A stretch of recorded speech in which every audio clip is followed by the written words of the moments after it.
Klasifikasi pembahasan ilmu usul. Telah kami sampaikan sebelumnya bahwa ilmu usul adalah kumpulan kaidah-kaidah umum yang digunakan untuk menyimpulkan hukum-hukum syar'i, far'i, dan dalil-dalilnya yang rinci.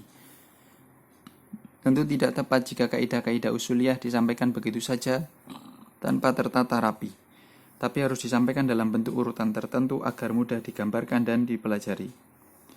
Metode para ahli usul berbeda-beda dalam menata kaidah-kaidah usuliyah.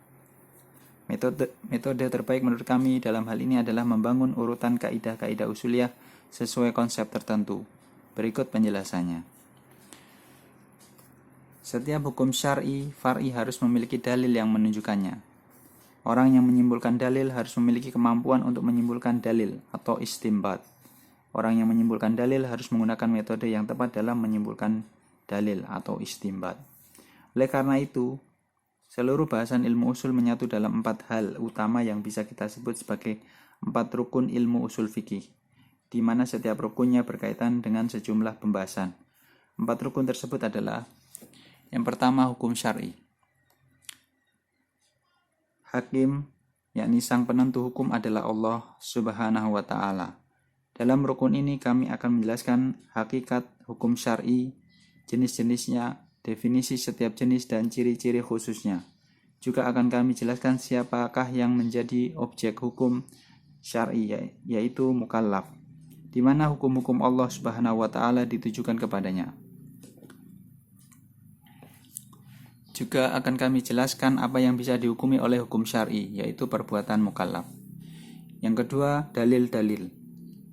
Yang dimaksud dalil-dalil adalah acuan yang bisa dijadikan rujukan untuk menyimpulkan hukum-hukum syar'i, seperti Al-Quran, Sunnah, dan Ijma'.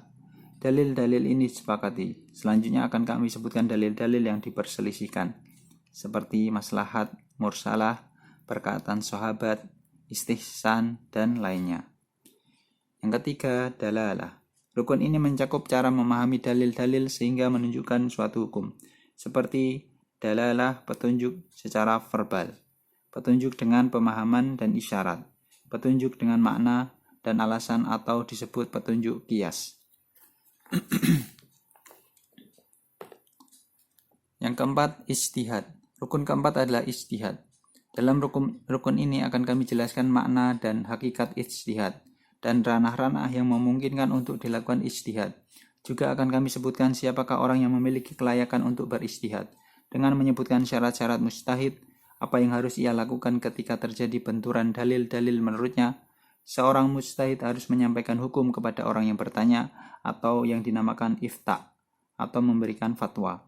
Kemudian akan kami jelaskan juga kewajiban orang yang tidak memiliki kelayakan untuk mendapatkan tingkatan ijtihad, atau yang disebut taklid. Demikianlah keempat rukun ini menurut pandangan kami mencakup seluruh gagasan-gagasan utama dalam ilmu usul fikih. Untuk itu, buku ini kami bagi berdasarkan keempat rukun usul tersebut. Di bagian akhir nanti, insya Allah akan kami cantumkan satu bab terapan. Dalam bab tersebut akan kami jelaskan bagaimana cara menggunakan kaidah usuliyah untuk menyimpulkan dalil dilengkapi dengan contoh-contohnya.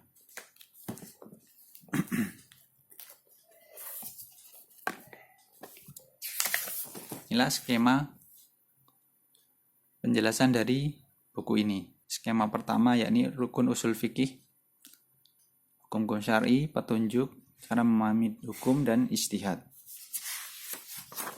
Kemudian skema kedua dari hukum syar'i. Kemudian skema ketiga, macam-macam dalil.